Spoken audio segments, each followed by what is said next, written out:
Hello, everyone. Charles Coleman here, presenting to you my favorite recording of Samuel Barber's Adagio for Strings.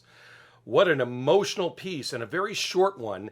And also, it's a very simple concept piece. There's no melody. It is mainly an ascending line that goes throughout this 8 to 9 minute epic, mainly in the violin section and then in various other sections of the orchestra, climaxing to a big E major thing, cutting off, and then back to its calmness that ends the piece as it began.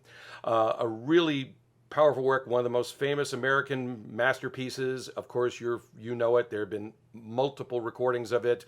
You may know that it started life as the middle movement of a string quartet that he wrote, but he looked at it and saw that this piece had meat of its own, and therefore he extracted it and rewrote it for string orchestra, and then sent it to the conductor Arturo Toscanini through the connection of his partner Giancarlo Menotti. And the famous story goes is that after a few weeks, Toscanini sent the score back to Barber, and of course Barber was annoyed, but it turned out that Toscanini had just needed it for a week or two because he had already memorized it and subsequently performed it with the NBC Orchestra at Studio 8H at Rockefeller Center, which still exists today. I believe they do the Saturday Night Live tapings there now, but it's also the place where the Barber Adagio was world premiered and recorded. Of course, there have been many, many recordings of this work, notably Charles Munch and the Boston Symphony Orchestra. I think was one of, if not the first stereo recording of that. Then, of course, Leonard Bernstein did it twice, first with the New York Philharmonic and then later with the LA Philharmonic.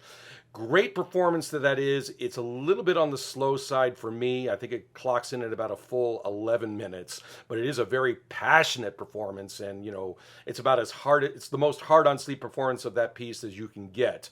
A little much for me, but that's just it's just a question of taste.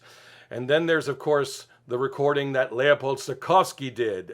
Naturally, he was considered a charlatan, quote unquote, charlatan kind of in all the recordings and performances that he did, in which in this case he had the orchestra play with mutes, the mutes as in these wooden objects that you put on the bridge of the string instrument, cutting off the harmonics, giving the string orchestra a velvety sound. But because he did that, he wanted the dynamics to be louder. Barber's Adagio was written for the first half of the piece in a more quiet stage, piano or mezzo piano and so forth.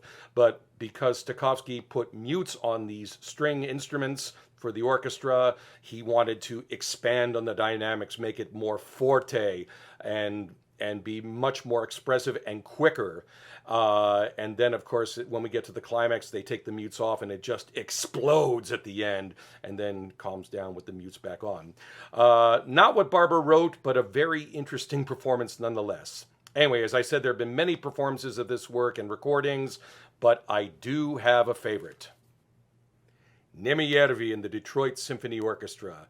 This was, of course, one of many on the American series of recordings that Chandos did with the Detroit Symphony Orchestra. Many other composers, including Chadwick and Randall Thompson. Barber was also a big matter in this series. Neeme Järvi did wonderful performances of these. I mentioned in my previous video the Symphony No. 1, and this is another one. To me, this is the best Barber Adagio ever. For me, the tempo is perfect. I mean, there's no such thing as perfect, but it's slow and it flows. And like in the Symphony No. 1 of Barber's, the way Neeme Järvi makes the orchestra pull back just a bit until it explodes at the big climax. And when the orchestra cuts off on that E major chord, it just rings in the air. I've never heard a better performance of that spot than this recording, let alone everything else. The cellos really peak out when they have their showy moment midway through the piece, and just the calm at the end and the way it dies off. I'm not a believer of perfection, but this for me is as close as perfect as you can get. So if you want a great Barber Adagio for strings, which there are many of, this for me is the best. Neeme Järvi and the Detroit Symphony Orchestra. Tell me what you think. I know there are a lot of classical music lovers out there. I'd like to hear your input. Take care, everyone. All the best.